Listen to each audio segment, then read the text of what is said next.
How's everybody doing this morning? You have your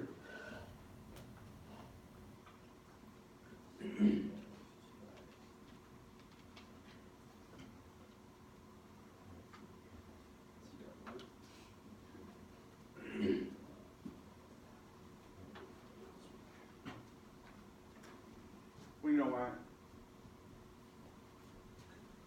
My transmission full. On your Nissan? Oh. Thought maybe you were pulling that thing out and rebuilding it. No. Howard would probably help you. Yeah. For a transmission? I got a transmission jack. What's that?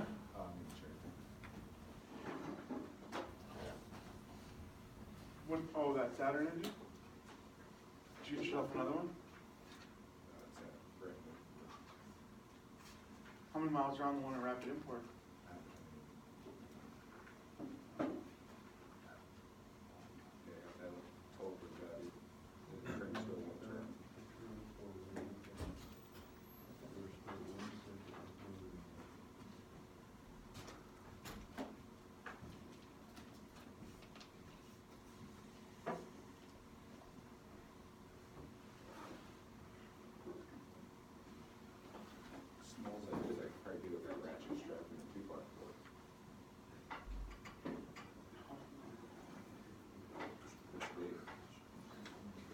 You got the cylinder head off of it? Broke the head loose. Time to chain off and plugs out. Why'd you do all that? Down more and more, so the crank to turn over. Yeah, bottom end seized up. Camshaft. The camshaft will turn? I broke the socket on that already. Hopefully not a Craftsman one. It's gonna be tough to get that thing working. Maybe tie it down. I started mine.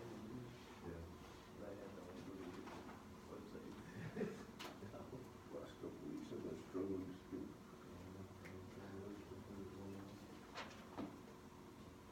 work on me some purple full-time stuff.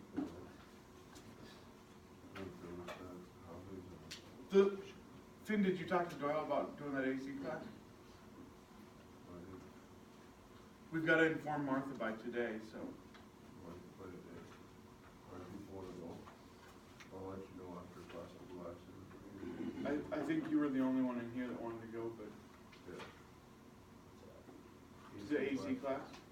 Just using like a machine. I don't know what it's on. Probably AC diagnosing.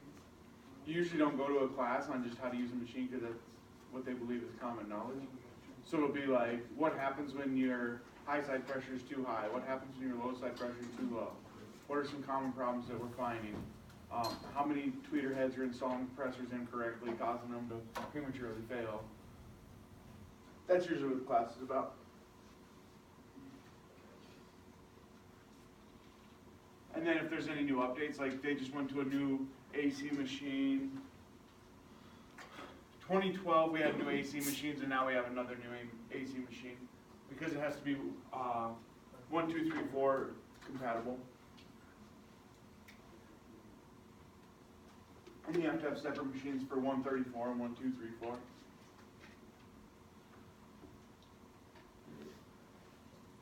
All right, let's go time. Has everybody got a chance to look at that Viper motor apart?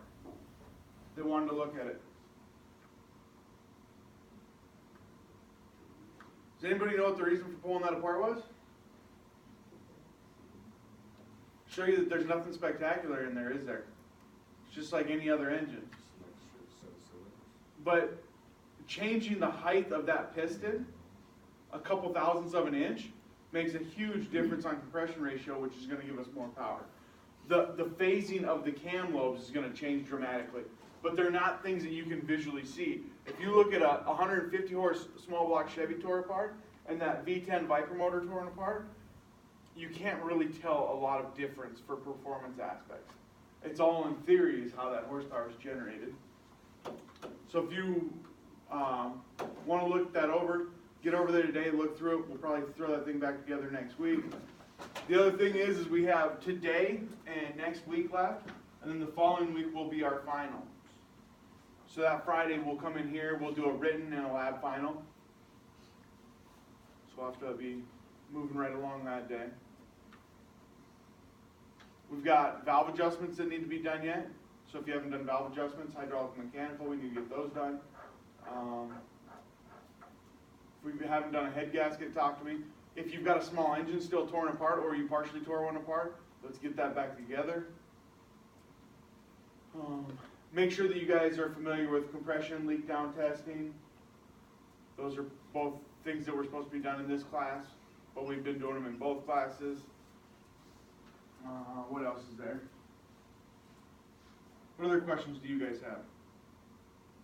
Other than what's on the final?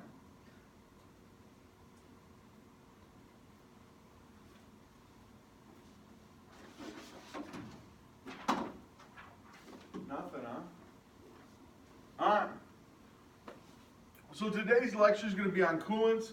Like I said, this last week I went to a class on coolants.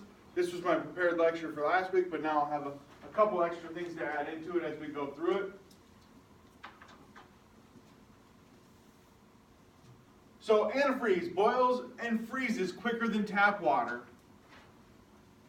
Did you guys know that? So it will freeze, and antifreeze doesn't really freeze, it more or less turns into a jello. So it gels like diesel fuel does, quicker than water will get to its freezing point. And if it turns into jello, does it move? No, we've got fluid pumps on there, not jello pumps. The properties of antifreeze are enhanced when we mix that 50-50. If you read the back of an antifreeze bottle, what's it tell you that your mixture ratios are? 50-50, right? Or 60-40. So they'll put 60% antifreeze, 40% water, which will get our freeze point just a little bit lower to help in colder weather. Now, a lot of people, as we start getting north of here, mix it what? 70-30. 70-30, but that is not a recommended standard on the back of most of your antifreeze bottles. This is the carrier of additives such as corrosion inhibitors and anti-foaming. So part of pumping this fluid through the engine, as you pump stuff, it starts aerating. And if we get aeration, we then get cavitation. So we've got to keep this fluid from aerating as it's being pumped through this system. Just like your transmissions, your differentials, and manual transmissions. Those fluids all have anti-foaming in them for the simple fact is they're spinning in gears. When it comes to engine oil, there's a limited amount of anti-foaming agent in engine oil because we're actually just pumping it and sending it through a bunch of straws so we don't have the foaming like we do in water pumps and transmissions, rear ends. Corrosion inhibitors, that's probably one of the biggest things because we went to bimetal engines. Without those corrosion inhibitors in there, if we have a cast iron block and aluminum head, we will have excessive corrosion quicker without those corrosion inhibitors in there. Anybody ever pulled apart a GM product that's run Dexcool in it?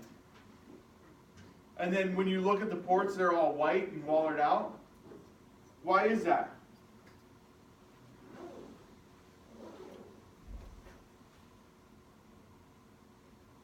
Corrosion inhibitor, right? So if they're not changing their coolant soon enough, it will actually start degrading that aluminum components or the plastic components. Dexcool is good for how long? 5 years, 100,000 miles. But they're having the additive package, such as the corrosion inhibitor, drop out of it a lot sooner than that. So a lot of people have went to 30, 40,000 mile intervals on Dexcool. So trying to talk your customer into, hey, if you change this at 30, 40,000 miles, it's going to make your engine run longer without internal damage. And the easiest thing to say is, well, the bottle says, but we also have bottles of oil that say 10,000 miles. Does that mean it's good for 10,000 miles? That's what it says right on the bottle. Is the automotive world good for 10,000 mile oil changes? Depends on how you drive your car. Depends on how you drive the car. So if all we do is drive down the highway, we get the thing up to operating temperature, it goes down the highway at 60 miles an hour, that oil will last that long. If we start driving in excess of 65 miles an hour, we start ramping up into mild surface or heavy duty surface, which means that that oil doesn't like going that fast down the highway. So we may enhance the service life of the cooling system components through routine flushes and servicing that coolant. And the purpose is to keep the engine coolant from freezing. So that is the biggest purpose of antifreeze. When we mix the two together, it then becomes coolant.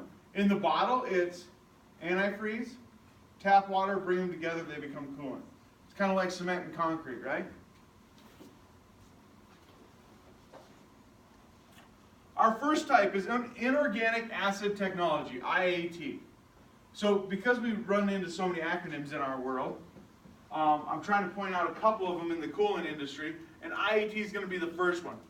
This is our traditional green antifreeze that everybody ran in absolutely everything.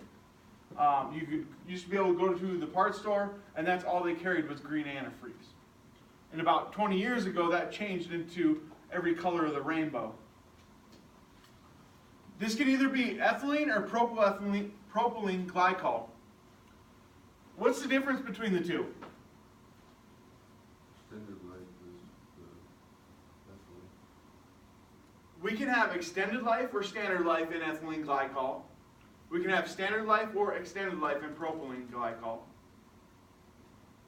It's just the base. Is it more than not poisonous?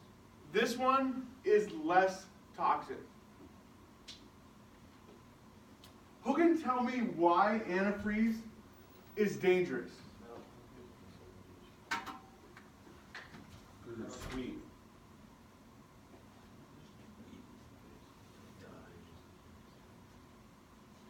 Anybody else got a guess? Before or after? Before or after, doesn't matter. If it's after, then you've got heavy metal concerns, but if it's just right out of the bottle, why is antifreeze dangerous? Because animals like it.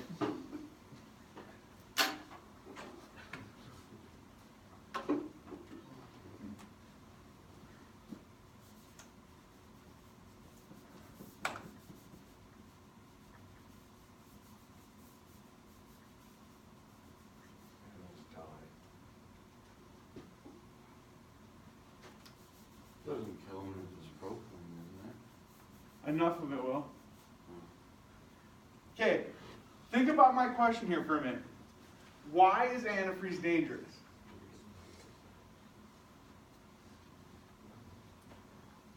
It's oil-based. You wanna kill animals, it's not dangerous. That's just so poisonous, that's it. Poisonous, toxic. Every year, you guys are asked that question. And you submit it to me in your homework assignments. And about 95% of you guys tell me that it's sweet. Well, oil's toxic too, but animals don't die from it because they don't want to eat it because it tastes like a bag of Schmidt. So, me drinking Mountain Dew, is that dangerous for me? Yes. In moderation, it's not, is it? Yes. Diabetes, too much. If I'm diabetic, then yes, it's very dangerous for me. Then it becomes a toxic solution. But just because something is sweet doesn't make it dangerous for you or animals. Well, you're playing, well, there's two sides of that sword. That's what Because the there's a book lot of said. other stuff that's toxic that animals don't just run up and eat because it tastes horrible. That's what the book said. It literally said that in the book. It said it was dangerous to animals because it tastes sweet. No, it's just poisonous. It says it's poisonous, and then it goes on to say that animals like to drink it because it's sweet. So it's a fact that it's toxic and sweet. Because oil's toxic, lots of other stuff's toxic. Brake clean, you don't spray brake clean on the ground and the animals come over to lick it up. You're right.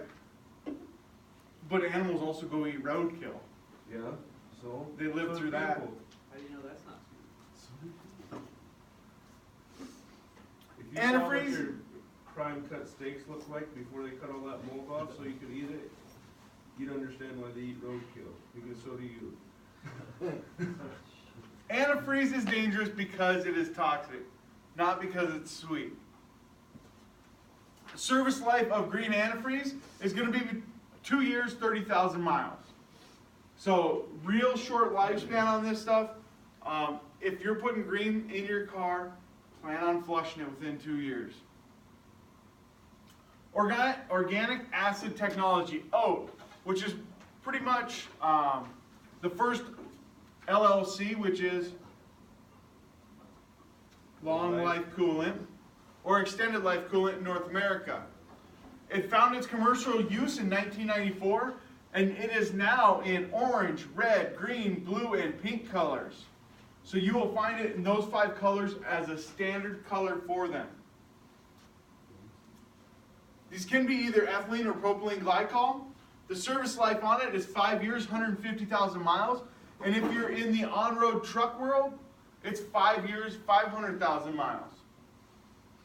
It's a little different formula when you get into the truck world. They're putting additional additive packages in it.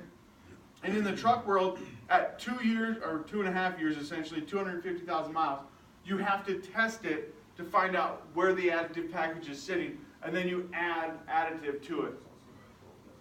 So you don't flush it? At 2 years? Yeah, I mean, At 5 years, you flush it. is that like stuff like the Asian red? Right. You cannot mix organic acid with IAT, which is inorganic, HOT, which is hybrid organic, or NOT, which is nitrite. And we're going to talk about those here shortly. So we can only mix oat with oat. What happens if you do mix? Or what happens if you're running a system that's supposed to run on that and they're running it on cheap green stuff? If you take and flush any system that you guys are running, if you flush the system completely empty and you change it over to any one of these other coolants, the coolant will work. The only thing that you will run into is a chance that you may run into some corrosion inhibitor problems. Because this oat came in with bimetal engines, and that was its predominant use, was when you had an aluminum cylinder head with a cast iron block. What else did I have to tell you there on that? We'll come back to it when I think of it. Hybrid organic acid, or HOT. This, you're going to see this GO5 label. that is going to be Hope. It's a combination of IAT and oat. It's orange or yellow antifreeze. Orange is 10% recycled, while yellow is a non-recycled version of it. Now, this is not the same yellow as all makes, all models. It's a completely separate antifreeze. There's oat that comes in green too. There probably is. And red, because that's the stuff I just used, that Xerox. Was it GO5? Maybe not. Xerox is a brand like Chevrolet. Yeah. And there's a big difference between a Silverado and a Chevy Cruze, so. I put that right into the old, Yeah, Chevy Cruze. Grand Cherokee last night, whenever I did the thermostat. What's that? Put that little Grand Cherokee when I did the thermostat last night. They love it.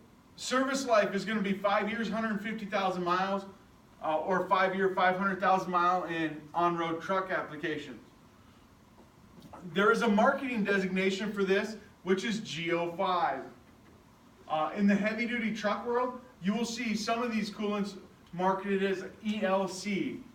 So the bottle will say Prestone ELC on it, and then it'll have diesel-specific information on it, and that ELC is just extended life And you coolant. can test all of these with a regular refractometer. Correct. You just have to know if it's propylene or ethylene base. Correct. Yeah, they all test the same, and it is recommended that you do not test these anymore with a hydrometer, because the specific gravity of them has changed between the different makes and models, that a hydrometer is no longer accurate, and the most accurate way to measure them is with a refractometer. What's the difference between the two principles that those work for? So they're going off of, the hydrometer is off of specific gravity and the weight, and then the refractometer is the bending of the light as it penetrates the coolant.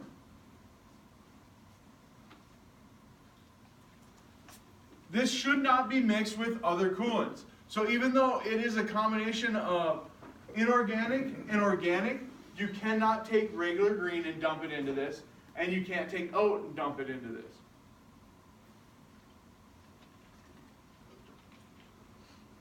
What I was going to tell you guys on the last slide is the yellow all makes all models. You can use that yellow all makes all models, but you have to flush the entire coolant system and just go to all makes all models in that coolant system. All makes all models is meant for a temporary fix. It's to get you from when you blew the radiator hose on the side of the road in Kimball, South Dakota, to Rapid City to the Chevrolet dealership so they can put a new radiator hose on it. Nitrated organic acid technology. No, this is one of the newer ones. I didn't get my new image on there. Forget that image over there. It's not GO5. It's oat coolant with nitrite added to it. This is suitable for both light and heavy duty vehicles, and the service life varies from producers. So you're going to see a whole range of service life from 30,000 to the 150,000 or up to the 500,000 in heavy duty applications. In diesel engines, they will require the nitrite. So any one of these, whether it's oat, or this nitrate, what they're doing when you go to a diesel application is they're putting an SCA package in it of the nitrite. You have to be careful with the nitrite package because it will cause internal damage to the engines and gaskets.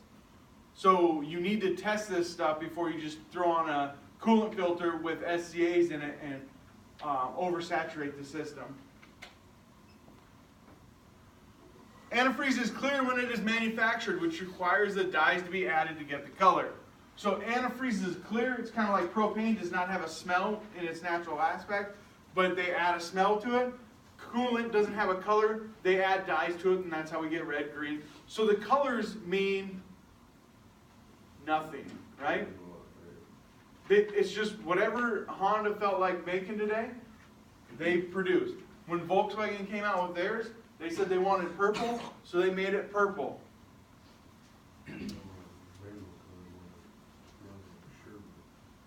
So the second item there is the color does not accurately indicate whether it's oat, HOT, or NOTE, or IAT for that fact. Universal claims to compatible with OAT, HOT, and NOTE are inaccurate. Universal is not compatible with IAT. So if you get the all makes, all models, they are not compatible across any one of these four. Mixing IAT with OAT, HOT, or NOTE will damage the cooling system. It just reduces the life expectancy of the coolant. So there is some thought there that if you add IAT to any of the other three, that all that will happen was a decrease in lifespan. So if we have 150,000 mile coolant in there and we put 30,000 mile coolant in there, we just turned our cooling system into a 30,000 mile coolant. The seminar that I went to the other day, they have seen some instances where mixing these coolants has turned into jello in the bottom of the blocks. Or a concrete related substance. You've seen that? I have yet to see any of them change the states unless you go straight coolant. Then I've seen it change states, but they have, the trainer that we had said that they've had some instances of mixing where it's turning it into a jello substance. And what it's doing is letting that jello substance sit in the bottom of the block, so you don't have the coolant capacity. All that coolant is just floating on top of that jello, and it never gets actually cleaned out of there. So Napa's got a pulse cleaner. So you stick it in the radiator hose, and then it just sends pulses at 27 psi through the cooling system to try and get that stuff to break up. And then you need to follow the manufacturer's recommended coolant. So whatever the manufacturer calls for, that's what you guys should be putting in it. If you guys are working on diesels and the manufacturer doesn't have any specific information on their coolant, make sure that you guys are putting heavy duty rated coolant in there. You want something with that nitrite added to it. Back in the good old days, we never actually put that stuff in diesels. We just put the green stuff in there, called it good. But now you want to make sure that usually your diesel stuff is either going to be orange, it looks like Dexcool, and it truly is a version of Dexcool, and then, or they make a pink one that is rated for diesels, or purple depending on how you mix it. If you go to take the radiator cap off, and there's like brown gunk in there, just packed all over there, that can mix cool. No, if it's on a GM product, Yeah. that's the, what it is it's actually comes off white, and it's the silicates coming out of the coolant, and then the orange causes it to turn to a brown shade, and then it just settles out in the cooling system, so you want to get that all out of there. And that's one of the problems with Dexcool is that settling process, and that stuff's coming out, and people see that, and it's just floating in their coolant system, and then usually right underneath the cap, it's all caked in there. But now, as of 2013, Ford has went to using Dexcool, and one of the other manufacturers, Chrysler maybe? So, yeah, it's got to be Chrysler. GM, Chrysler, and Ford are all using Dexcool now. Man, GM's raking in the money on that one. Any questions on coolants? So as long as, I don't know where some of these cars get the different coolant in them, but as long as they just get filled with a different coolant, but that coolant without mixing it, the engine will still operate good? It will, but you'll have interior degradation, or at least the potential for it. My suggestion to you guys is, this is the pain in the butt, but if you're working on a Volkswagen, just get your coolant from the Volkswagen store. It's a huge pain in the butt. You guys are going to spend a lot more money on coolant, but then you also don't have to worry about what failures you're creating within that engine. I've got a list of coolants in my office. Maybe I'll make a copy of that and print them off for you guys, but it's a pretty common list, but you just want to make sure that you're using what that manufacturer. Toyota's kind of not. Toyota and Volkswagen are two off-balls where they just use some of their own specialized coolant. GM was the same way with their Dexcool, but now a lot of people are grabbing that Dexcool and using it in their stuff. If you're driving a Ford from about 2002 to 2011, 12, they called for gold coolant They have their own gold coolant. How do you tell? What's the difference? I mean, How do you tell what's supposed to go in there? what's in it? You don't. You can't tell. In my experience, when I pull the cap off a GM, if it is orange, I'm gonna assume that it's Dex Cool in there. Because I know GMs run Dex Cool. Now, if I pull the cap off a GM and I see green coolant in there, I'm gonna know somebody's been in that system. And then I'm gonna make a recommendation to the customer that the system gets flushed, and then back to Dex Cool. When you flush the system, how do you do it? What's the SOP on that? So, if you guys remember, I showed you guys a gun here a while back that the garden hose screws into, and then you hook your shop air to it, and then you pull, I typically will pull the thermostat out, and then I'll go right through the thermostat housing, and just start applying air and water to this thing, and it'll start pushing water till I get clean out the bottom, and then I go into the bottom coolant hose, and I start feeding it back up through the block, spitting it out the thermostat housing, until I get clean fluid out of it. You just do that right in your driveway? Yeah, driveway. I'll do it in my driveway, I'll do it in the shop. Just park over a drain in the shop, and so there's a lot of people that are in discussion right now on, can we let antifreeze go down the drain, can we not let antifreeze go down the drain? From my experience in Rapid City, and I've worked in shops in Sturgis, both locations allow coolant down the drain. The only thing is it has to be diluted with water. But if you're sitting there just punching water through that thing, back and forth, you're gonna have enough water to dilute it. We've done quite a bit of antifreeze down the drain here, and it's never, and they test our system once a month. You see the Rapid City water guy come out, and he pulls the pans off the tanks and he tests them. Why do we need to dilute it? I mean, the toilets flush around here a lot more than we dump antifreeze down the drain. And as soon as it hits the main, it's diluted to the max. The problem with here is we've got catch sumps that they're measuring what the contamination level is of oil and antifreeze. So they're actually, when the city comes in here, they're measuring our sumps. And our sumps have to be under a certain level. Wouldn't, like, in a professional application, wouldn't it be more, like, why wouldn't you have somebody come get your antifreeze? Yeah, what? Some places are having people pick up their antifreeze. Some places have antifreeze recyclers. But as you can see now with all the different antifreezes, it'd be easier just to have somebody pick it up. Especially in this local area, there's very few people that will pick up antifreeze. I know I called around like last summer trying to find, like I couldn't find anybody. I'm trying to think of what they... Safety Clean. Safety Clean will, and then there's a company out of Newcastle that comes around and picks up oil. They will pick up small amounts of coolant. So their truck is set up to haul oil, so they got a big tanker on it, but then they'll take like 5-gallon or 50-gallon pails of coolant. Why are they just letting you go down the drain with that? Because the toxic levels are so reduced once it gets diluted. Now, if you're in California and that stuff hits the drain, you're in a whole bunch of trouble. We don't have restrictions around here on anything, except So in this local area, as of right now, coolant is able to be put down the drain diluted. Other states do not allow it. Federally, it's technically not legal. So be aware of that. Someday you will have to pay to get your coolant removed.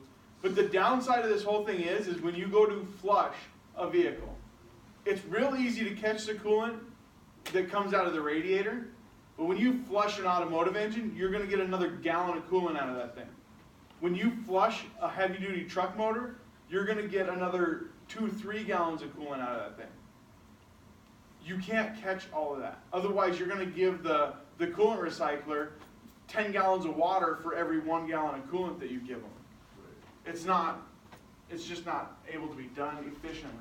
Well, that's, I mean, I don't know, that's something we're fighting with right now at work, is, another thing is death. What do you do with that? Dump it on the ground?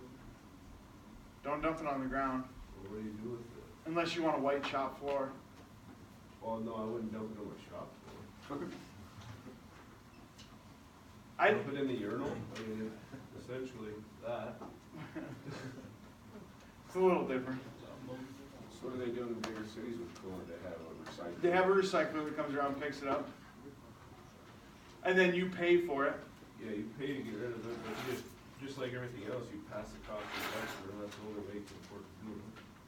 The downside of it, even though the paying for it isn't the hassle, it's the managing side of it. So when the EPA comes in and evaluates your business, they're gonna say, how many gallons of coolant have you bought in the last year? And you're gonna say, well, I bought 10,000 gallons of coolant. Okay, how many gallons have you had recycled? Well, 5,600. All right, you mixed it 50-50. Well, I've only had 1,000 gallons recycled. Where's your other, 4,000 gallons? What do they do with the recycled coolant? They run it through a recycler, reclaim it, and then sell it to GO5. Put a new additive package in it, sell it right back to you. I just like a lot of these places where like they're treating the water and then you're drinking the stuff that went on the toilet 2 days ago. I mean, what happens in that scenario? If they're treating the water, they're getting all the toxic levels out of it. Awesome. But it's no different than if you're drinking out of a well and you dumped oil on the ground 2 years ago. It's quite a bit different. Yeah, the difference is dirt's the filter, or you have some chemical filter at a water plant. It's the best filter there is. Yeah. Didn't you know that? But, okay, what about DEF? What do you do with it? Where do you just dump it in with your coolant and send it to them? The coolant guy takes it all? That's kind of where I've been running right now. I've never run into anybody trying to get rid of DEF. Well, it's. I know. You haven't dealt with a bunch of farmers that don't understand how DEF works and that it has to be quality, and they're just dumping rocks and stuff in there. And So I have, in my history, diesel and gasoline goes in the oil barrel, but the oil guy is not happy with you. But you have no other place, unless you want to run it in your own vehicle. We did that from time to time. So you have oil barrel, and you have gas and diesel barrels, or you just mix it all together. Yep. And then Run it through the furnace. you have coolant. Do not mix coolant in your oil barrel. That ends up being a real bad deal. And in the middle of the winter time, because it gets cold around here, your oil guy finds out real quick that you mix. Because he goes to suck out, and guess what? The bottom of your tank is froze. Nothing comes out. And then you can't get rid of your oil. Yeah. So, The good thing about it being ice is it's not water, so it can't go to the carburetor. so there's a lot of things that are coming your guys' way with Yeah. coolant. What's the proper deal there? With what? Professor Jeff? I don't know. Oh, I don't know how you get rid of DEF. Are you guys doing like DEF flushes? no, but we Pull a do. tank off. You pull a tank off and like somebody's just, they think it's just like their old hydraulic fluid, and they just let it rattle around in the tractor cab, and there's cow crap and everything else in it, then they dump it in their front end loader and just trying to go through the little urea injector, and that thing's going. Like, Oh, and then you have to dump the tank, and you don't do, DEF is funny stuff. You gotta use quality DEF. It's probably more important than engine oil. or diesel fuel. Yeah, because the DEF has a little tiny sock to filter it. And the funny thing about that little sock is, people hate DEF automatically, so they just cram a rod right through it, and then Then their injector's they don't toast. understand it. Another thing is, it's common practice in the industry to drain coolant and fill with that coolant. Coolant is not a reusable substance. When you drain that, it should be replaced with new quality coolant. You can't just keep putting SCA packages in it? No. Because when you drain it into the bucket, what's in that bucket? What if it's a new bucket? It's clean to wash out the gas. What if it's a food grade bucket? So Okay, Nathaniel washed it out with gasoline. So now there's no dust in that bucket, is there? But what do we have in our coolant now? Gasoline. Hydrocarbons. You don't dry. Evaporated. A half hour before. Evaporated. You would be the world's, we're gonna go with, least productive technician or most cautious. Because most people are like, gotta drain the coolant. What do I have? Oh, here we go. Brake clean? No, we have a stack of buckets that are for coolant that we have to wash out. And then we have a stack of buckets that are for oil that we have to wash out. What if you wash it with Dawn and water? You're better, but you're gonna have water in it then. Water in your coolant? Oh, heaven forbid. It's gonna change your freeze point. The best solution that you guys can use in the automotive industry is gonna be hot soapy water. It picks up metal particles, gets rid of them. You can get rid of the soap solution easy with hot water, so it doesn't contaminate anything. But hot soapy water isn't typically the best solution to try and get rid of stuff. Sounds like a name for the band from the 80s, Hot Soapy Water. That's why the diesel shop's got hot water taps all over. You have a garden hose that'll hook into hot water. But I know that a lot of you guys, if you haven't done it yet, you've seen somebody recycle coolant. They'll put a paint strainer on the top and try and strain the bugs and stuff that fell out in it. Oh, a coffee filter. Yeah, you Come wire on, with get the with me here. little filter on the end of it on the hose and dip it down in there and then air it back up into the top. Snap on mix. I know that you guys have either seen it or have done it yourself. It is not an acceptable practice. That's all I'm saying. Do you do it? All what I'm saying is it's not an acceptable practice. So, alright, let's go to work.